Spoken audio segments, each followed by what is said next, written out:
এই তুই ঘুমাইতেছিস কে? তোর না খিদা লাগছে? ওঠ, তুই না কালকে কলা নিয়ে আইছস? ফ্রিজের ভিতরে কলা রাখা আছে, যা ফ্রিজ থেকে বের করে কলাটা খা। ওঠ, যায়া কলাটা খা, ভালো লাগবে। ইস, খিদা লাগছে রে। আমি তো রোজা রাখছি, পেটের ভিতরে এমন হইতেছে কেন? ফ্রিজে কলা রাখা আছে, তোর পরে অনেক খিদা লাগছে, যা। আল্লাহ, আমি তো রোজা রাখছি আর আজকে হঠাৎ এত খিদা লাগতেছে, কি যে করবো? রোজাটা কি নষ্টই করি নাকি আল্লাহ? কিরে, কেন নিজেকে না খেয়ে এত কষ্ট দিবি? যা, ফ্রিজের ভিতরে কলা রাখা আছে, মাছ মাংস ফ্রিজের ভিতরে আছে, যা একা একা নিয়ে খেয়ে ফেল সব, যা।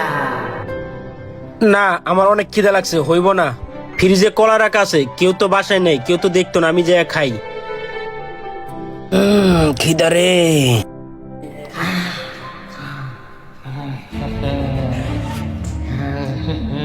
বাসায় তো কেউ নেই, আর আমি যে রোজা রাখছি সবাই তো জানে। এখন কলা খাবো পেট ভরে, কেউ জানবে না। আরে আমি কি করতেছি? আমি তো রোজা আছি, আমি এগুলা খাবো না। একজন তো দেখতেছে উপরওয়ালা, কেউ না দেখলেও আমি খাবো না।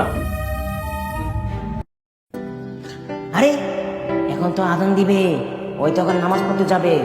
যে করি হোক ওকে আটকাতেই হবে। তোকে আমি অনেকভাবে চেষ্টা করছি কলা খাওয়ানোর জন্য, তোকে আমি অনেক চেষ্টা করছি রোজাটা ভাঙানোর জন্য, কিন্তু তুই আল্লাহর ভয়ের কারণে রোজাটা ভাঙলি না। তখন আল্লাহর ভয়ের কারণে তুই কলাটা খাস নাই। এখন তুই নামাজে যাবি, যে কোনো কারণে তোকে আমি নামাজ পড়তে দেব না। ঘুমা তুই।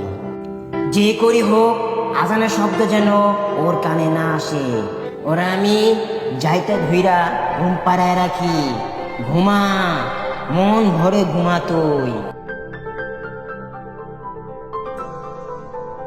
আল্লাহু আকবার, আল্লাহু আকবার। যাই, আজান দিছে, নামাজটা পড়ে আসি।